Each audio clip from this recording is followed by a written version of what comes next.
ನಮಸ್ಕಾರ ವೀಕ್ಷಕರೇ, knowledge house YouTube channel ತಮಗೆಲ್ಲ ಸ್ವಾಗತ ಸುಸ್ವಾಗತ. ನಾನು ಇವತ್ತು ಒಂದು ಬೃಹದಾಕಾರದ ಮರವನ್ನು ನೋಡಕ್ಕೆ ಹೋಗ್ತಾ ಇದ್ದೀನಿ. ಆ ಮರವನ್ನು ಶ್ರೀಕೃಷ್ಣ ಪರಮಾತ್ಮ ಬೆಳೆಸಿದ ಅಂತ ಜನ ಹೇಳ್ತಾ ಇದ್ದಾರೆ. ಆ ಮರ ಎಲ್ಲಿದೆ? ಆ ಮರದ ವಿಶೇಷತೆ ಏನು? ನಿಜಕ್ಕೂ ಶ್ರೀಕೃಷ್ಣ ಪರಮಾತ್ಮ ಆ ಮರವನ್ನು ನೆಟ್ಟು ಬೆಳೆಸಿದನ ಅಥವಾ ಇನ್ಯಾರು ಬೆಳೆಸಿದರು? ಅಷ್ಟಕ್ಕೂ ಆ ಮರ ದಿನದಿಂದ ದಿನಕ್ಕೆ ಬೃಹದಾಕಾರವಾಗಿ ಬೆಳೆಯಲು ಏನು ಕಾರಣ? ಅಷ್ಟೊಂದು ದಪ್ಪ ಬಡ್ಡೆ ಅಷ್ಟೊಂದು ಬೃಹದಾಕಾರವಾಗಿ ಬೆಳೆಯಲು ಮುಖ್ಯ ಕಾರಣ ಏನು?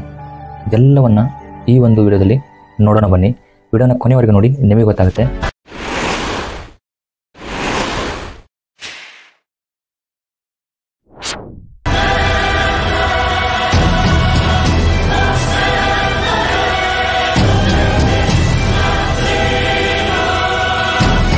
ಮರ ಇರೋದು ಹಾವೇರಿ ಜಿಲ್ಲೆ ಸವಣೂರಿನಲ್ಲಿ. ನೀವು ಈ ಊರು ಬರ್ತೀನಿ ಅಂತಂದರೆ ನಮ್ಮ ರಾಜಧಾನಿಯಿಂದ ಹೆಚ್ಚು ಕಮ್ಮಿ 350 ಕಿಲೋಮೀಟರ್ ಆಗುತ್ತೆ. ನೀವು ಕಾರ್ ತೊಗೊಂಡಾದ್ರೂ ಬರ್ಬೋದು, ಬಸ್ಸಲ್ಲಿ ಬರ್ಬೋದು, ಬೇಡ ಅಂದರೆ ಟ್ರೈನಲ್ಲಿ ಕೂಡ ಬರ್ಬೋದು.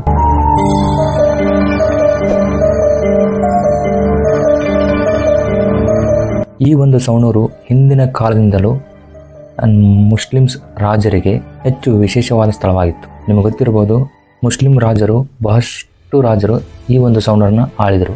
ಇಲ್ಲಿ ಹಲವಾರು ಕೋಟೆಗಳು, ಬೃಹತ್ ಮನೆಗಳು ಕೂಡ ಇವೆ. ಆದರೆ ನಾವು ಈ ದಿನ ಆ ಬೃಹತ್ ಮರವನ್ನು ನೋಡೋಕೆ ಹೋಗ್ತಾ ಇದ್ವಿ.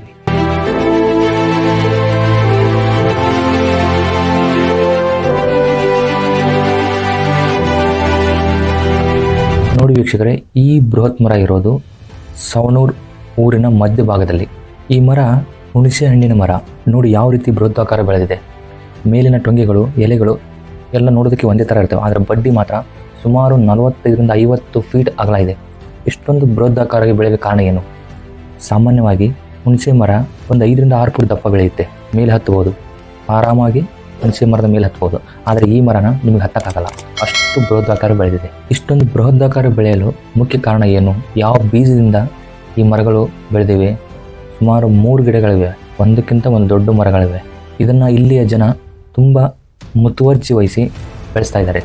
ಯಾರು ಒಳಗಡೆ ಹೋಗಬಾರ್ದಂತ ಕಾಂಪೌಂಡ್ ಕೂಡ ಹಾಕಿದ್ದಾರೆ. ಈ ಮರದ ಕೆಳಗೆ ಕುಳಿತುಕೊಂಡ್ರೆ ಅಥವಾ ಏನಾದರೂ ಆಹಾರ ಇಟ್ಟರೆ ಕೆಡಲ್ಲ ಅನ್ನೋದು ಜನರ ಒಂದು ನಂಬಿಕೆ.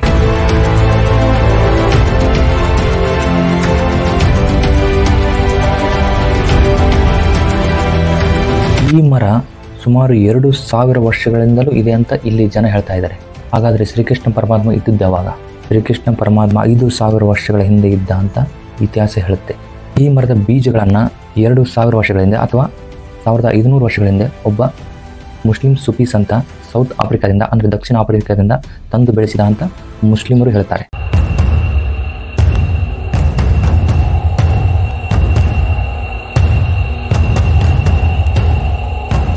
ಆದರೆ ಹಿಂದೂಗಳು ಹೇಳೋದು ಇದು ಶ್ರೀಕೃಷ್ಣ ಪರಮಾತ್ಮ ಸೌತ್ ಆಫ್ರಿಕಾದಿಂದ ತಂದು ಬೆಳೆಸಿದ ಅಂತ ಬಲವಾಗಿ ನಂಬುತ್ತಾರೆ.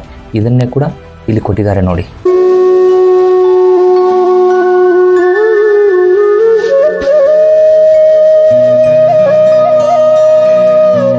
ನಿಜಕ್ಕೂ ಶ್ರೀಕೃಷ್ಣ ಪರಮಾತ್ಮ ಕರ್ನಾಟಕ ಬಂದಿದ್ನಾ, ಸವಣೂರು ಬಂದಿದ್ನಾ ಅಂತ ಇತಿಹಾಸದಲ್ಲಿ ಎಲ್ಲೂ ಕೂಡ, ಪುರಾಣದಲ್ಲಿ ಎಲ್ಲೂ ಕೂಡ ಉಲ್ಲೇಖ ಇಲ್ಲ.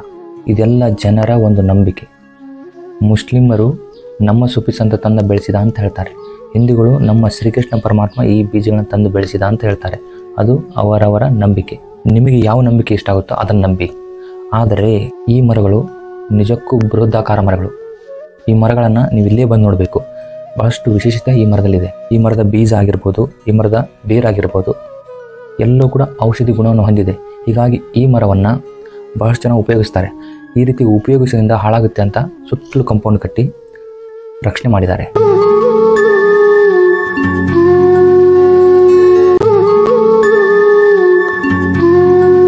ಪ್ರಿಯ ವೀಕ್ಷಕರೇ, ಇಂಥದೇ ಇಂಟ್ರೆಸ್ಟಿಂಗ್ ಸುದ್ದಿಗಾಗಿ ನಮ್ಮ ಯೂಟ್ಯೂಬ್ ಚಾನಲ್ನ ಸಬ್ಸ್ಕ್ರೈಬ್ ಮಾಡ್ಕೊಳ್ಳಿ. ಇಂಥದೇ ಮತ್ತೊಂದು ವಿಡಿಯೋದಲ್ಲಿ ನಾನು ಮತ್ತೆ ಭೇಟಿ ಆಗ್ತೇನೆ.